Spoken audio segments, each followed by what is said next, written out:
अस्सलाम वालेकुम प्यारे बच्चों।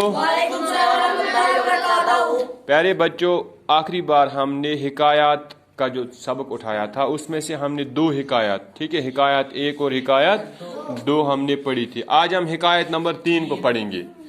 पहले मैं बताऊंगा आपसे हिकायत किसे कहते हैं। शाबाश, सबक आमोज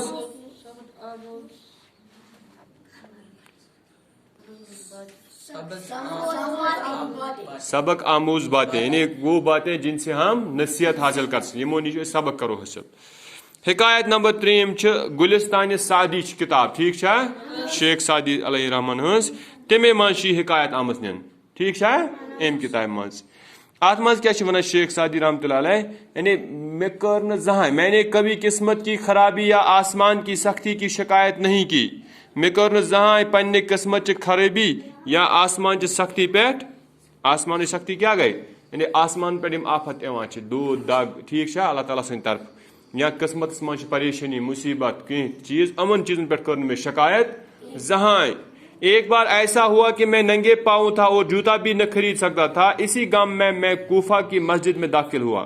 अग फिर क्या गो बुछुस खोरने वो रही, क्या छुस नंगे पाँव क्या बोलते हैं, खोरने। मेरे पास जूता नहीं था या चप्पल नहीं थी, तो मैं क्यों नहीं थी, क्योंकि मेरे पास पैसे नहीं थे, मैं इस काबिल नहीं था कि मैं जूता खरीद सकता। और इसी गांव में मैं कूफे की मस्जिद में दाखिल हुआ, यानी मैं अब अल्लाह ताला की बारगाह में दुआ करने के लिए कूफा की मस्जिद में गया, ताकि मैं अल्लाह ताला से मांगू कि मुझे जूता दीजिए।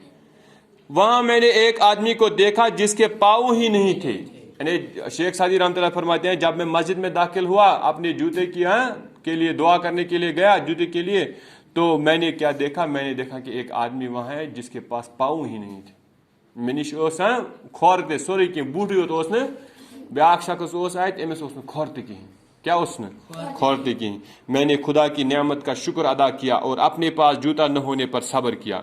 यानी इससे क्या सबक, शेख सादी क्या फरमाते हैं कि मैंने क्या सबक लिया, कि मैंने ये सबक इससे अखज़ किया कि मुझे इंसान को हर हाल में अल्लाह ताला का शुक्र अदा करना चाहिए। नहीं, ये फरमाते हैं कि मैंने अल्लाह ताला का शुक्र किया कि शुक्र है कि मेरे पास पाँव है, दोनों पाँव है, मेरे पास है दोनों पाँव हैं, इस आदमी के पास तो पाँव ही नहीं है। अब मुझे जूता नहीं चाहिए, क्या मिशन शुक्र अगर भैया थालस मज मे पाज शुक्र अदा करो। यानी इससे क्या सबक हमें मिलता है कि इंसान को हर किसी हाल में, चाहे वो गुर्बत में हो या अमीरी में हो, सो गरीब आस या अमीर आस, चाहे उसके पास सेहत हो या बीमारी हो, कुछ साथ दूध दग, ठीक है, वनकस बह ठीक, मे पे सात शुक्र कर, ये सात अल्लाह ताला रचन दूध तम सात पे मे शुक्र खुदा कर, या कुछ सात मे बहुत खुशी मंद वनकस अत बह कर शुक्र, मगर ये सात मुसीबत आम सात पे मे खुदा सुबह शुक्र कर। अम सत सबक ग हासिल कि इंसान को हर किसी हाल में अल्लाह ताला का